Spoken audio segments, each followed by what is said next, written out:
इस खास बुलेटिन में आपका स्वागत है। मैं हूं Ruchi Sharma. Financial information service industry के लीडिंग ग्लोबल कंटेंट प्रोवाइडर और नॉलेज पोर्टल क्रिप्टोवायर की होल्डिंग कंपनी टिकरप्लांट ने गूगल क्लाउड के साथ कोलैबोरेशन की घोषणा की है। टिकरप्लांट और गूगल के साथ हुई पार्टनरशिप का एम क्रिप्टोवायर इकोसिस्टम को डेवलप करना है, जो एक कॉमन प्लेटफॉर्म पर क्रिप्टो करेंसी और ब्लॉकचेन इंडस्ट्री के सभी स्टेक होल्डर्स को केटर करेगी। और आइए अब एक नजर डालते हैं हेडलाइंस पर।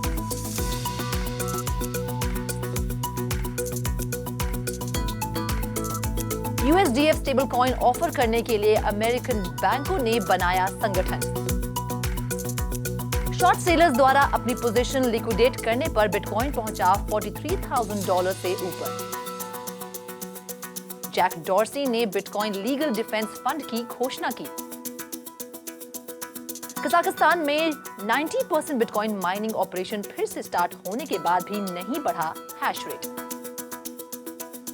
2022 में 9 देशों के 25% छोटे व्यापारी क्रिप्टो करेंसी में स्वीकार करेंगे पेमेंट।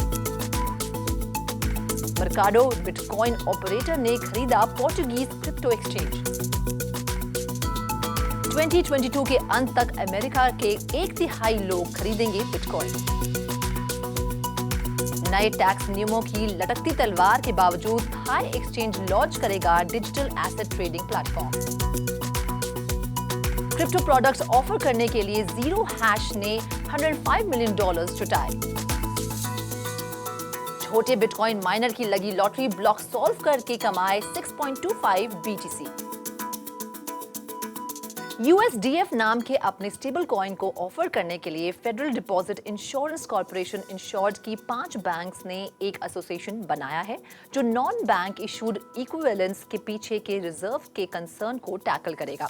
इस एसोसिएशन के फाउंडिंग मेंबर्स में New York community bank, NBH bank, first bank, sterling national bank और सिनोवस बैंक के नाम शामिल है। USDF के स्टेबल कॉइन को मेंबर बैंक्स द्वारा मिंट किया जाएगा, जिसे कंसोर्टियम में किसी भी बैंक से कैश के लिए रिडीम किया जा सकेगा। ये एसोसिएशन देखेगा कि स्टेबल कॉइन का इस्तेमाल कैपिटल कॉल फाइनेंसिंग और सप्लाई चेन फाइनेंस जैसे एप्लीकेशंस के लिए किया जा रहा है। ये कंसोर्टियम प्रोवेनेंस ब्लॉकचेन पर रन करेगा, जिसे फिनटेक फर्म फिगर टेक्नोलॉजीज द्वारा बनाया गया है, जिसके इन्वेस्टर्स में डिजिटल करेंसी ग्रुप का नाम शामिल है। ऐसे में बैंकों का संगठन चाहता है कि और ज्यादा फाइनेंशियल इंस्टीट्यूशंस भी इसमें शामिल हो। प्रपोज स्टेबल कॉइन USDC और USDT जैसे सेंट्रलाइज्ड स्टेबल कॉइन्स के अगेंस्ट कंपीट करेगा। ओल्डेस्ट क्रिप्टो करेंसी बिटकॉइन ने आज गुरुवार को $43,000 से ऊपर ट्रेड किया है। रिपोर्ट्स के अनुसार क्रिप्टो मार्केट्स के डाउनसाइड पर बेटिंग करने वाले फ्यूचर ट्रेडर्स को एस्टिमेटेड $82 मिलियन का नुकसान हुआ है। बिटकॉइन के रीबाउंड को दिसंबर के कंज्यूमर प्राइस इंडेक्स के डेटा से काफी मदद मिली है, जिससे पता चलता है कि महंगाई एक्सपेक्टेशन के अनुसार ही बढ़ रही है। बुधवार की रिपोर्ट के अनुसार 1982 के बाद पहली बार सभी आइटम्स के लिए US CPI दिसंबर में ईयर ओवर ईयर 7% बढ़ी है। कुछ क्रिप्टो ट्रेडर्स और इन्वेस्टर्स बिटकॉइन को इन्फ्लेशन के अगेंस्ट हेज के रूप में देखते हैं, जबकि कुछ लोग हाई इन्फ्लेशन की वजह से सख्त मॉनेटरी पॉलिसी के कारण इसे स्टॉक की तरह रिस्की एसेट मानते हैं। कॉइन मार्केट कैप के डेटा के अनुसार रीसेंट ट्रेड्स में 2.2% की ग्रोथ के साथ बिटकॉइन $43,635 पर ट्रेड कर रहा है, जबकि इथेरियम 3.4% बढ़कर $3,350 पर ट्रेड हो रहा है। क्रिप्टो करेंसी का मार्केट कैपिटलाइजेशन लेटेस्ट ट्रेड्स में ओवर 3% ग्रोथ के बाद वापस $2.08 ट्रिलियन से ज्यादा हो गया है। फॉर्मर ट्विटर CEO और ब्लॉक के फाउंडर जैक डॉर्सी ने चेन कोड लैब्स के को-फाउंडर एलेक्स मार्कोस और यूनिवर्सिटी ऑफ ससेक्स के एकेडमिक मार्टिन वाइट के साथ बिटकॉइन लीगल डिफेंस फंड को क्रिएट करने की घोषणा की है। ये फंड उन बिटकॉइन डेवलपर्स को लीगल डिफेंस प्रोवाइड करेगा जो करंटली मल्टी फ्रंट लिटिगेशन का सामना कर रहे हैं। अनाउंसमेंट के अनुसार इस नॉन प्रॉफिट फंड का एम लीगल हेडेक्स को मिनिमाइज करना है, जिसके कारण सॉफ्टवेयर डेवलपर्स एक्टिवली बिटकॉइन और रिलेटेड प्रोजेक्ट्स को डेवलप नहीं कर पाते हैं।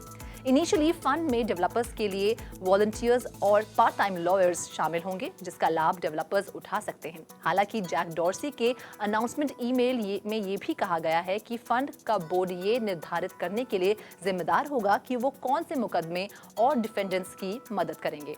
कजाकिस्तान में बिटकॉइन माइनिंग फर्म्स ने दंगों के बाद बंद हुए प्रोडक्शन को 80% to 90% रिस्टोर कर लिया है। हालांकि गवर्नमेंट मैंडेटेड शटडाउन के बाद इंटरनेट से लिंक्ड इश्यूज ने ओवरऑल हैश रेट की रिकवरी को स्लो कर दिया है।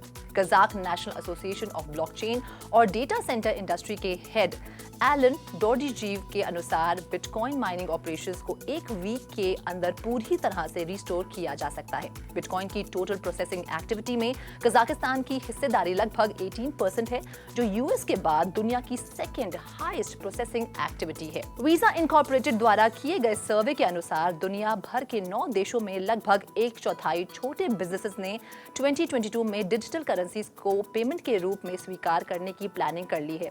वीजा का सर्वे यूनाइटेड स्टेट्स, ब्राजील, सिंगापुर और कनाडा सहित 9 देशों के 2250 छोटे बिजनेस ओनर्स के रिस्पॉन्सेस पर आधारित था। नॉर्थ अमेरिका के बाहर के स्मॉल बिजनेसेस बिटकॉइन सहित अन्य डिजिटल करेंसीज में पेमेंट एक्सेप्ट के लिए ज्यादा ओपन है।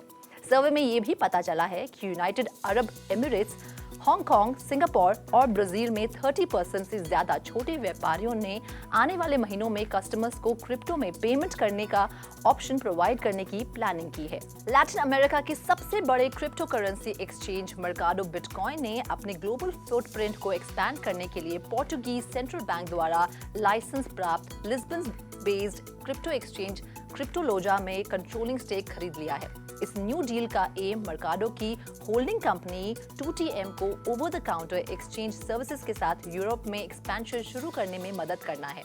इसके अलावा कंपनी पोर्टुगल में रिटेल और इंस्टीट्यूशनल इन्वेस्टर्स को मर्काडो बिटकॉइन की सर्विसेज प्रोवाइड करने की भी योजना बना रही है। क्रिप्टोलोजा के फाउंडर लुइस गोम्स और पेड्रो बोर्जेस यूरोप में 2TM के एक्सपेंशन में सहायता करते हुए बिजनेस के को-हेड्स बने रहेंगे।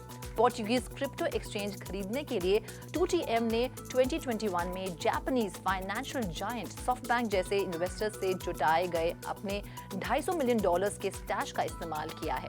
बिटकॉइन सपोर्टर और एडलमैन फाइनेंशियल इंजन्स के फाउंडर रिक एडलमैन को उम्मीद है कि क्रिप्टो करेंसी के मेन स्ट्रीम अडॉप्शन के कारण 1/3 अमेरिकन बिटकॉइन ओन करेंगे।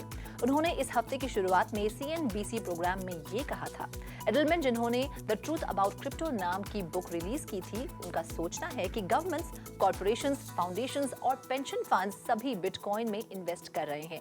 वही एक फॉलोअप इंटरव्यू में उन्होंने प्रेडिक्ट किया था कि 2023 तक स्पॉट ETF अप्रूव हो जाएगा।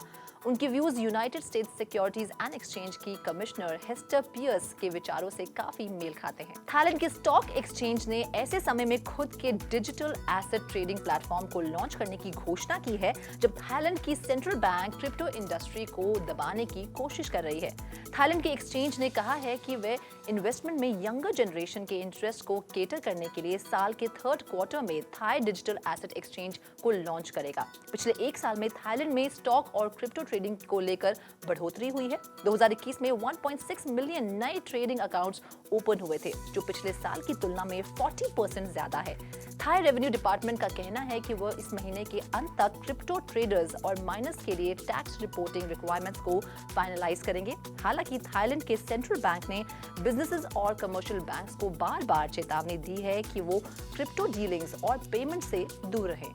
क्रिप्टो वायर ने भारत के पहले क्रिप्टो करेंसी इंडेक्स IC15 को लॉन्च किया है। क्रिप्टो वायर एक ग्लोबल सुपर ऐप है जिसमें क्रिप्टो टीवी चैनल भी शामिल है। IC15 इंडेक्स का उद्देश्य निवेशकों को दुनिया भर के प्रमुख क्रिप्टो एक्सचेंजेस पर listed top 15 widely traded liquid crypto currency के परफॉर्मेंस को ट्रैक करने में मदद करना है।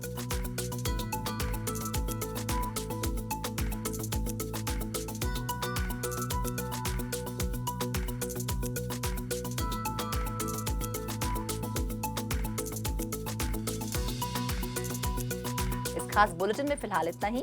देखते रहिए क्रिप्टो टीवी।